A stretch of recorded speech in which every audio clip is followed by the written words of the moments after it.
I'm Luke Northmore, I'm a centre at Cardiff Met RFC.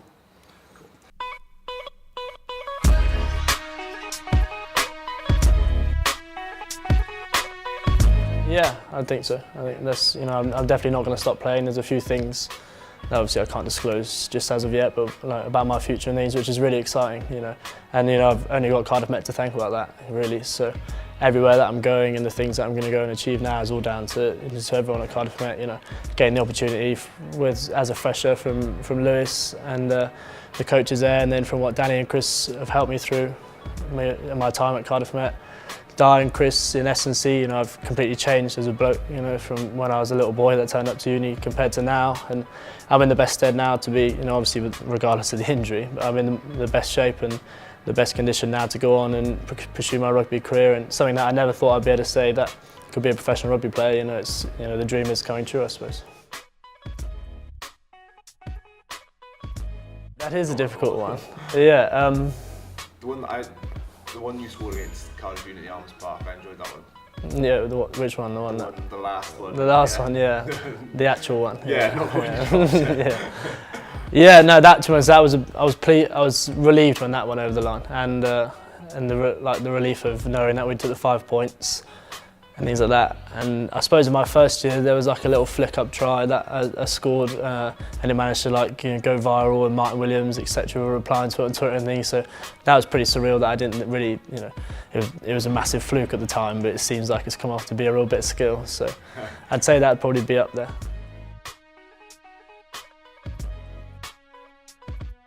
Yeah, it wasn't until my first Freshers Fair I went down. I got called up on a Sunday morning at 10 to 9, and Lewis Messer rang me up and said, "Are you free to come down? The bus leaves in 10 minutes." I said, I just got my kit and left, and then from there played that first Freshers tournament, and he come up to me and said, "Oh, Danny Milton and Chris Davey want you to go and train with the first and seconds." I was like, "Oh God."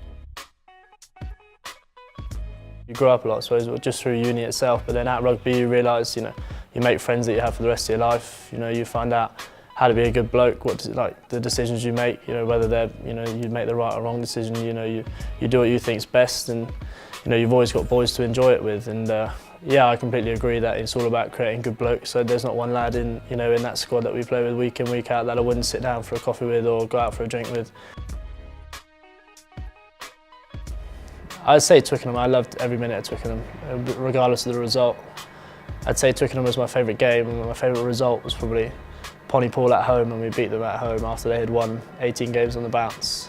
Turning a team over like that was a pretty special moment.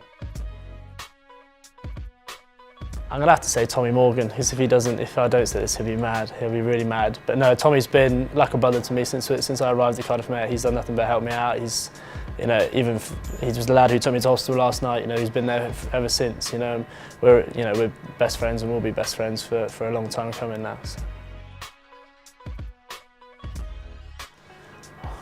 Spot there, huh? No, to be honest, I think in terms of rapport and coaching philosophies and the way that we played at Cardiff Met, I'd say Danny's up there with the best coach I've ever had. In terms of rugby knowledge and just getting the most out of his athletes and making it like the want for boys to turn up and play. I'd say that he's definitely up there. So he'd be mad if I didn't say that as well. So. I think that's it.